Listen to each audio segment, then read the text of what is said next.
Jonathan, you wanted to speak in defence of Ronaldo. I don't know if that's taking it too far. I don't think I'm going to say defend him, but I maybe want to offer a counterpoint to be considered. Although Barry's looking at me. Work away.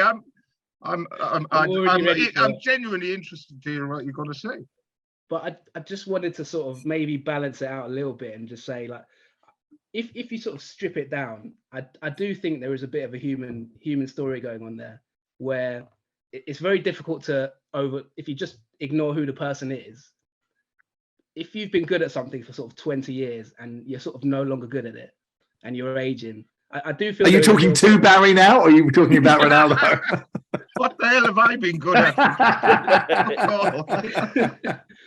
Ronaldo's been at the top of his game for 20 years and been so dedicated to his craft. If you just ignore the name and just think of someone who's really good at something and has been really dedicated to it for so long, getting to the point where they realize they're no longer actually that good anymore and they can't really do it to the level they used to do.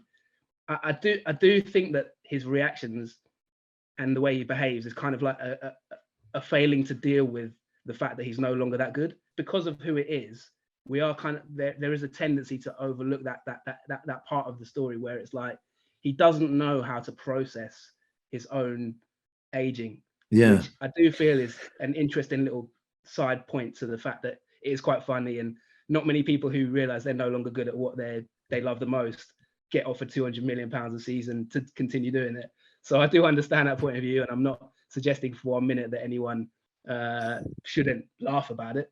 But I have found that an interesting sort of side point to the fact that he's no longer good anymore, but he doesn't know really how to process it.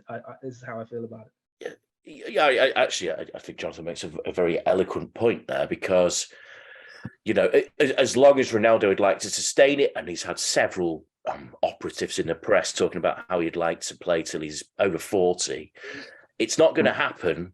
And he is going through something that so many sports people go through, which is the dying of the light.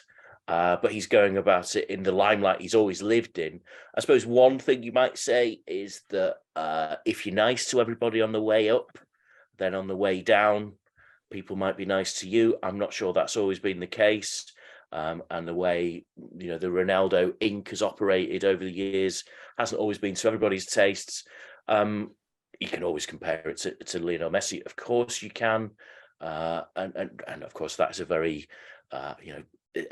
almost like a flip of a coin, that argument on which side you belong on. There is a sympathy there. And of course, you know, Ronaldo's had his own personal difficulties. And as I said before, the camera is always on him. And how do you react like a situation like that? How would we react in that situation? Yeah, I'm not actually sure. Yeah, like his very sort of open lack of humility is why I think it's funny. Yeah. But at the same time, and I suppose what you have to think is, because he was being the best or the second best or whatever in the world ever. So there are lots of footballers who found retirement difficult or found losing their pace difficult, whatever.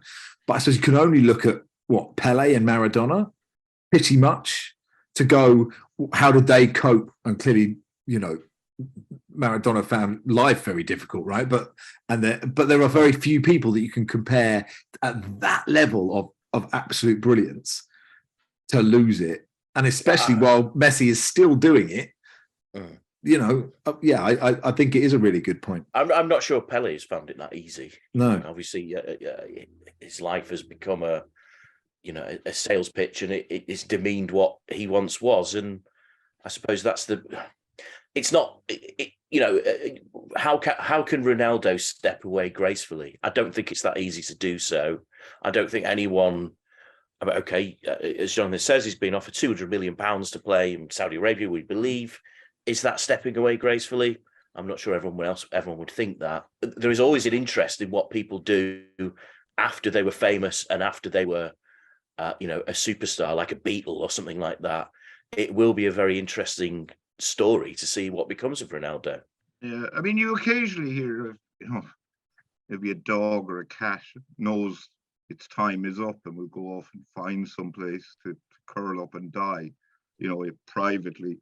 And that's almost what Ronaldo, if he goes to Saudi Arabia, will be like, because we won't see him. We won't, we'll kind of forget about him. We won't be watching the games. he'll be playing in front of much smaller crowds than he's used to. And my beef with him is almost, I mean, I'm not too keen on his lack of humility either, but my beef with him is almost exclusively to do with off-field activities, you know, that aren't talked about. But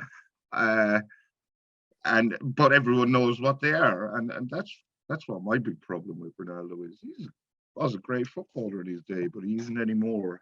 Yeah, and I think that's kind of probably what I mean in terms of like you can't separate obviously who he is from the story that I'm just speaking of there. But I just think in terms of the sporting, like every great sportsman goes through that, doesn't it?